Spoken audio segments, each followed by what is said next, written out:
Mountain biking is a great sport, but if there's one common complaint I hear from all our users, all prospective mountain bikers, it's that mountain bikes are so expensive, especially compared to motorcycles that have a lot more parts, a lot more technology.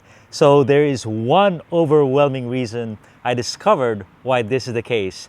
And as usual, it's not the only reason. There's 5 other reasons that I'm gonna show you, but I'm gonna cut to the chase and give you the number 1 reason right now.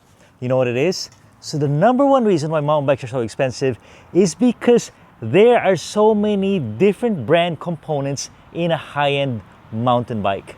What am I talking about? Enve wheels, Fox suspension, SRAM, shifter, the Schwalbe tires, so many different brands on one bike. It's like a dream bike that's set up for you on their high-end bikes. And these are the bikes that are marketed to us. And what does that do? Every single brand that's in your mountain bike is its own middleman. They need to have margin money. They have their own R&D. They have their own marketing. They have their own branding. They have their own accounting. So every single brand that is put in this mountain bike adds to the bottom line. As opposed to a KTM, for example. You take a KTM, the most common example in our world, a KTM has one brand. What's the brand? KTM.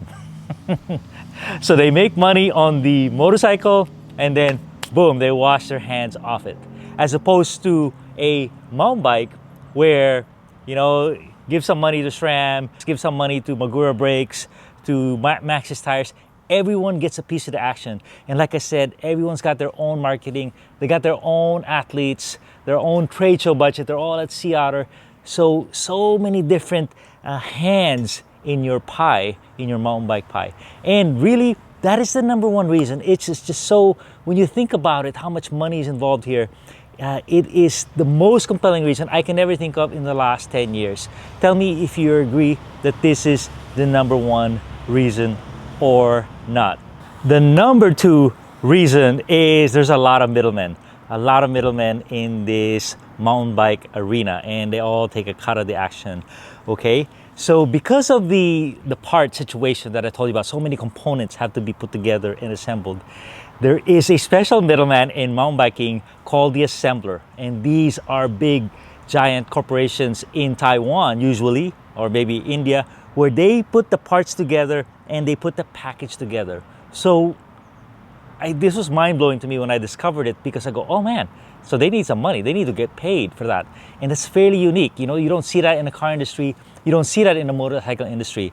But this is a necessary part of the equation. So a lot of middlemen on the components, and not a lot of middlemen just to put the components together in one package that makes sense.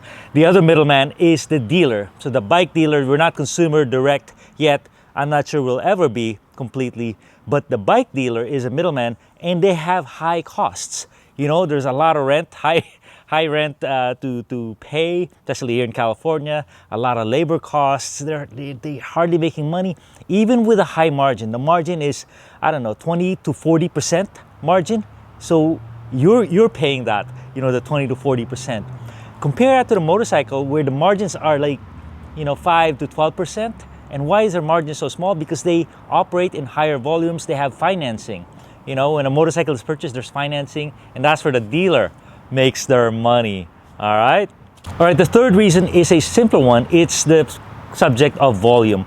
Volume on a motorcycle is much bigger. On the mountain bike, it is smaller. Mountain bike or road bike, it is a smaller volume game. And the smaller the volume, the more craftsmen are involved, the less of this efficiency, the higher the price.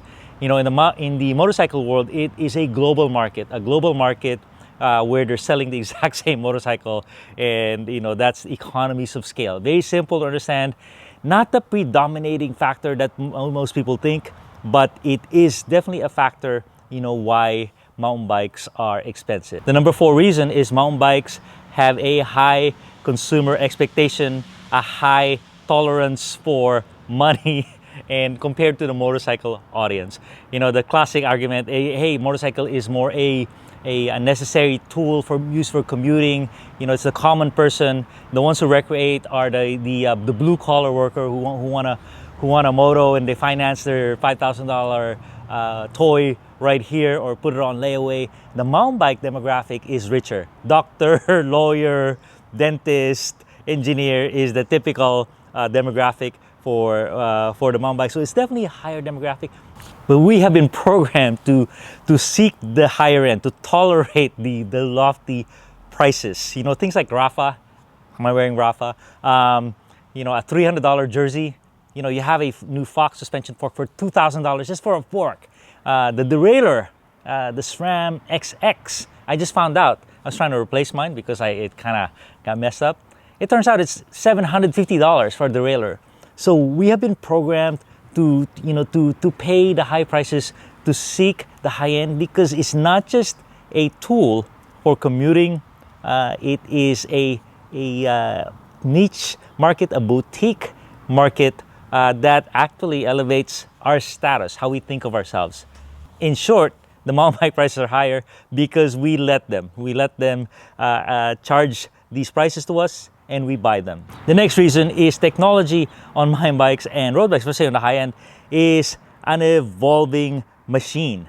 You know, suspension is getting reinvented every couple years. Geometry has been changing, so there's a lot of obsolescence, a lot of R&D, a lot of money, and who's gonna pay? You guys. And we have been programmed to seek, you know, the new stuff. Then, you know, just get the latest stuff, latest suspension, kinematics, what have you. And you know those terms: carbon fiber, titanium, ceramic.